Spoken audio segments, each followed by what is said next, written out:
Homili sore hari ini tentang selalu berdoa. Bapak, Ibu, kaum muda dan saudara-saudari yang dikasihi Tuhan, apa yang menjadi ciri kehidupan manusia zaman ini? Apa yang menjadi kecenderungan mereka?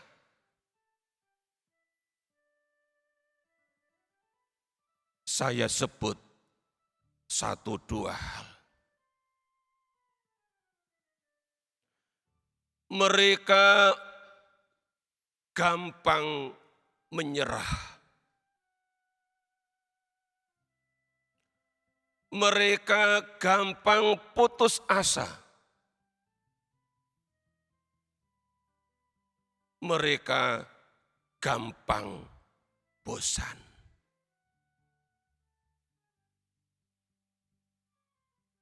Mereka yang sedang atau sudah bekerja,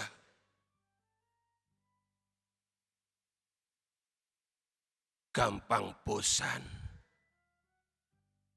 Sebentar bekerja di tempat ini, beberapa bulan berikut sudah pindah bekerja di tempat lain, berikutnya sudah pindah lagi, hanya karena bosan.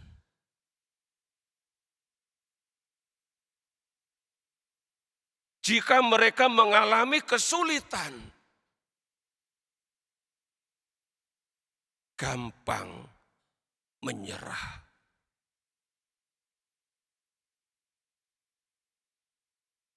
Anak-anak yang sedang belajar, kurang lebihnya seperti itu.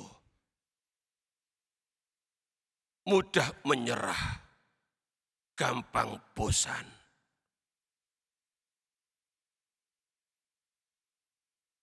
Belajar baru setengah jam,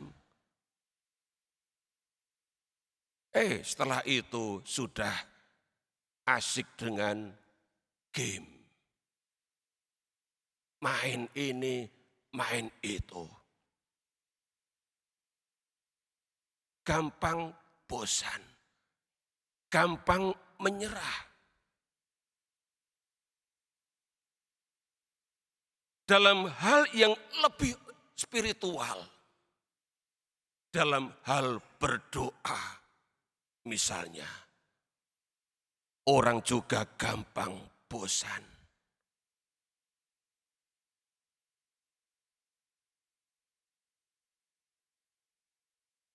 Doa masih dalam hitungan menit, pantat itu rasanya sudah panas. Bikin gak kerasan untuk duduk tenang dan berdoa. Gampang bosan. Saya pernah nakal membuat survei kecil-kecilan.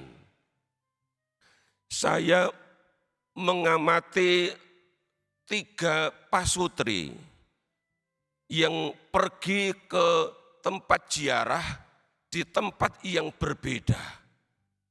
3 pasutri di tempat yang berbeda, di 3 tempat ziarah di waktu yang berbeda.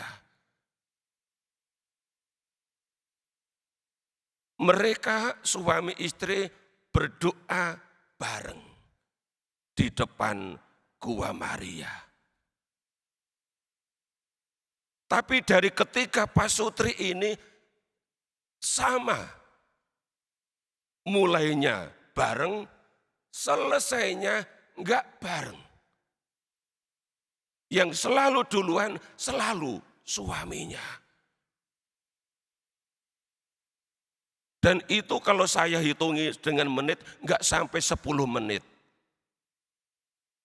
Sudah berhenti, sudah selesai, lalu mulai jalan-jalan di lokasi tempat ziarah itu. Sementara sang istri masih kusuk berdoa di depan patung Bunda Maria. Ya, ini hanya survei kecil-kecilan, 3 pasang suami istri. Barangkali tidak menggambarkan fakta yang sesungguhnya bahwa bapak-bapak itu bosanan kalau berdoa. Ya, saya tidak berani mengambil kesimpulan seperti itu. Tapi ini sekadar gambaran bahwa mereka gampang bosan. Meskipun yang dilakukan dalam hal yang sangat penting menyangkut kehidupan spiritual. Berdoa. Oleh karena itu Bapak Ibu saudara-saudari yang dikasihi Tuhan, mari kita perhatikan pesan Yesus dalam Injil hari ini. Lukas 18 ayat 1 sampai dengan 8. Injil ini diawali dengan sebuah pengantar oleh Lukas. Bunyinya begini. Yesus menyampaikan suatu perumpamaan kepada murid-muridnya untuk menegaskan bahwa mereka harus selalu berdoa tanpa jemu.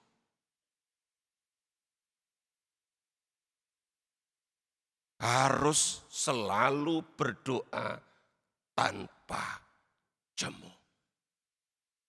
Inilah yang ditulis oleh Lukas, penulis Injil ini. Dan kalau kita membaca Injil Lukas, ada banyak perikop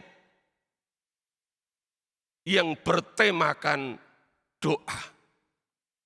Lukas 18 ayat 1 sampai dengan 8 hanyalah satu dari sekian banyak teks dalam Injil Lukas yang berbicara tentang doa. Maka Injil Lukas disebut juga Injil doa. Injil yang memaparkan tema-tema tentang berdoa.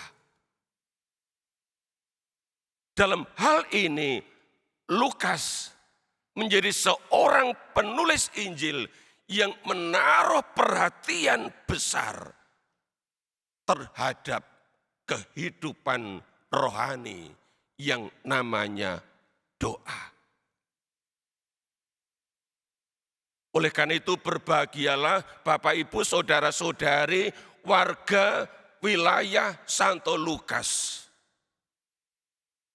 yang memiliki sosok seorang pelindung, yang memiliki perhatian besar terhadap doa. Seperti disajikan dalam Injil.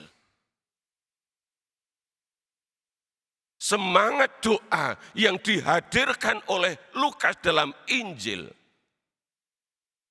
saya harap menginspirasi Bapak Ibu saudara-saudari sekalian, khususnya warga wilayah Santo Lukas. Supaya semangat doa ini benar-benar menyala dalam kehidupan keluarga. Menyala, hadir, tampak kelihatan dalam kehidupan lingkungan yang ada di wilayah Santo Lukas ini. Semangat doa yang ditunjukkan lewat kehadiran umat untuk berkumpul dan berdoa bersama.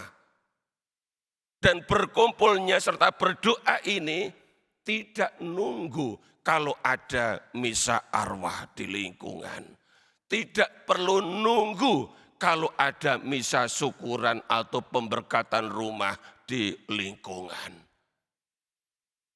Tetapi diagendakan, paling tidak sekali dalam sebulan. Dirancang, diagendakan untuk berkumpul bersama, berdoa bersama. Inilah semangat doa yang mestinya menyala, hadir dalam keluarga, dalam lingkungan, dalam wilayah.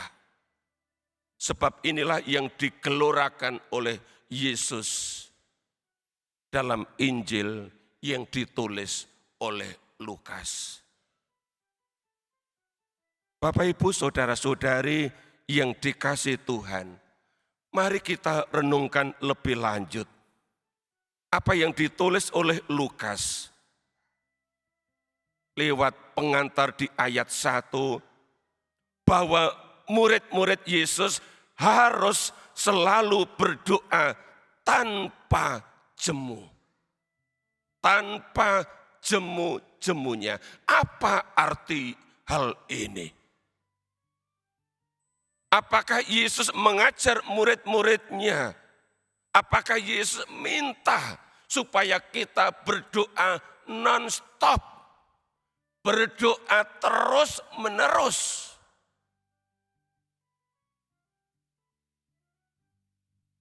Sehingga tidak ada waktu untuk bekerja. Tidak. Yesus tidak minta kita supaya berdoa non-stop. Tidak. Yang Yesus minta adalah selalu berdoa. Senantiasa berdoa. Tetap berdoa. Karena itu Rasul Paulus dalam suratnya yang pertama kepada jemaat di Tesalonika bab 5 di ayat 17, dalam satu ayat ia berkata singkat, tetaplah berdoa. Inilah nasihat Paulus, nasihat yang sangat injili. Karena sesuai yang diminta oleh Yesus seperti ditulis dalam Injil ini, Lukas 18 ayat 1. Yang ditegaskan di ayat 7. Berdoa, berseru kepada Tuhan siang malam. Bahkan kalau perlu bukan hanya siang malam, bisa ditambah pagi, siang, malam.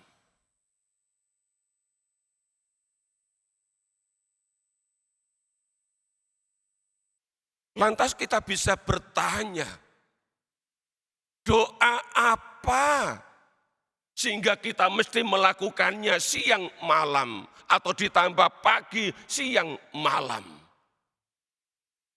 Begitu pentingkah doa itu sehingga dilakukan senantiasa, selalu, dan tetap dilakukan siang malam.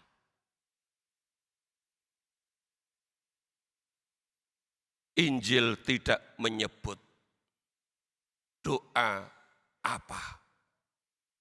Lewat perumpamaan tentang seorang janda yang diperlakukan tidak adil dan minta supaya haknya dibela. Barangkali ini menyangkut kebutuhan sehari-hari. Barangkali menyangkut urusan keluarga, di mana ia diperlakukan tidak adil oleh orang lain karena ia janda, Atau mungkin juga diperlakukan tidak adil oleh saudara-saudaranya. Mungkin menyangkut harta warisan. Tidak disebut dalam Injil. Maka apa yang dilakukan oleh janda ini, di mana ia terus-menerus berseru kepada hakim itu, dan akhirnya hakim itu membenarkan dia. Menginspirasi kita untuk bertekun dalam doa. Kalau perlu dilakukan siang malam atau pagi siang malam. Menyangkut misalnya keprihatinan kita. Persoalan besar yang sedang dihadapi. Mungkin menyangkut pekerjaan. Mungkin menyangkut kehidupan anak-anak. Mungkin menyangkut pendidikan anak-anak. Mungkin menyangkut anak-anak yang hidup dalam pergaulan tidak bebas. Atau pergaulan bebas. Yang mendatangkan keprihatinan orang tua. Hal-hal itu bisa menjadi inspirasi untuk doa setiap hari. Bisa dilakukan siang, bisa dilakukan malam, bisa dilakukan siang dan malam, bisa dilakukan pagi, siang dan malam. Kapan saja kita bisa melakukannya. Atau seperti yang dikatakan oleh Bapak Uskup Ignatius Kardinal Suharyo dalam pesan tadi yang kita dengar sebelum misa dimulai. Kita bisa berdoa mengucap syukur kepada Allah atas aneka makanan hayati yang bisa kita nikmati setiap hari. Kebutuhan hidup sehari-hari, makanan dan minuman yang masih gampang kita jangkau. Atau kita berdoa bagi banyak orang yang dalam hal makanan lokal saja mereka mengalami kesulitan. Apalagi kalau makanan itu adalah makanan impor. Sudah jelas tidak mungkin akan bisa menikmati. Keprihatinan kita terhadap mereka bisa menginspirasi doa-doa kita. Intinya kita berdoa kepada Tuhan dengan segenap hati kita, dengan ketekunan kita, bahkan melakukannya dengan setia. Seperti dilakukan oleh Daud dalam Mazmur 145.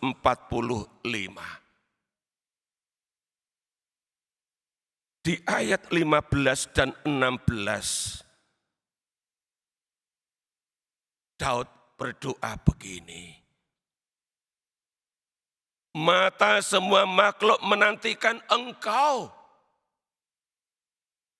Dan Engkau memberi mereka makanan pada waktunya. Engkau yang membuka tangan-Mu dan berkenan mengenyangkan segala yang hidup. Satu doa pujian kepada Tuhan yang memelihara, yang merawat, yang mencukupi kebutuhan manusia. Terlebih mereka yang dengan penuh iman berdoa kepada Tuhan supaya makanan sehari-hari dicukupi. Maka di ayat 18 Daud menulis begini. Tuhan dekat pada setiap orang yang berseru kepadanya. Pada setiap orang yang berseru kepadanya dengan setia.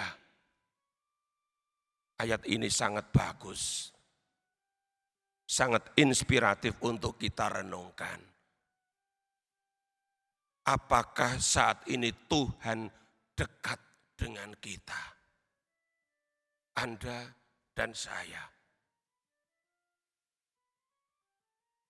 Kalau Tuhan itu kita rasakan jauh dari kehidupan kita, bisa jadi karena kita tidak berdoa.